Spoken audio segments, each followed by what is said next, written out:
超级砂糖哪家强？这回咱到临沂尝一尝。这座城市让人熟悉的不仅是那首脍炙人口的沂蒙山小调，它还有一个古老的身份——琅琊。坐高铁3个小时就到了。为了吸取上条视频滕州拉司机的翻车时间，这次先跟当地人取经。这的话有好几家，你像厦门炒街，王仙儿炒街，还有一个高伟炒街。最后选择了这家店，应该没问题吧？这个鸡有什么区别？这个鸡啊，这都1年半的老公鸡，这是小公鸡。哦，小公鸡多长时间呢？小公鸡1年呢，1年左右。哎，1年左右。总结来说，就是鸡的年龄和生长环境决定着口感与口味，还有更好的，得好几百一只呢。我感觉临沂炒鸡的麻辣味儿更重一些，应该是在炒的过程中放入了特制的酱料，拿着小饼蘸着汤汁吃，倍儿香。吃饱了，咱去逛逛。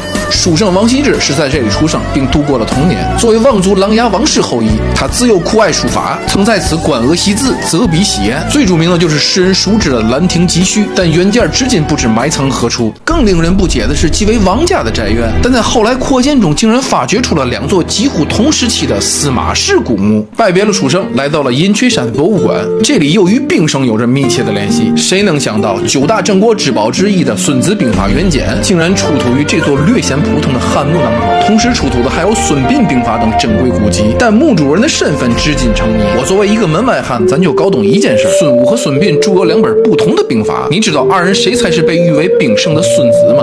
随后我又去了琅琊古城，据说刚开放不久，连很多本地人都还没来过呢。现在各城市都在打造此类的同质化景区，这里能带来什么惊喜吗？带着疑问，先观看了国秀琅琊。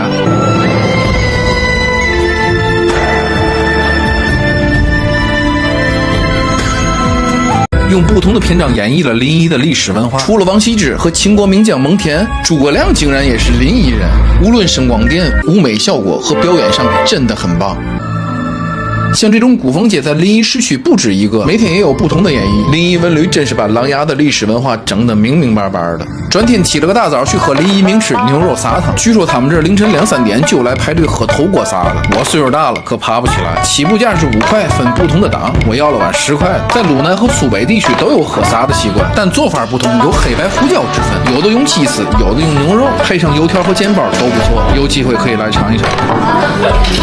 早听说在临沂花2块钱就能坐游艇，对，你没听错，和公交车一样的票价，所以它被称为水上巴士，全程半小时，穿行在漂亮的沂河之上。时光中不掉的冰化妆，是你渗透进青春的水滴。我觉得临沂是一座值得来漫游的城市。下周咱去尝尝葡萄鸡丁和白粥羊肉。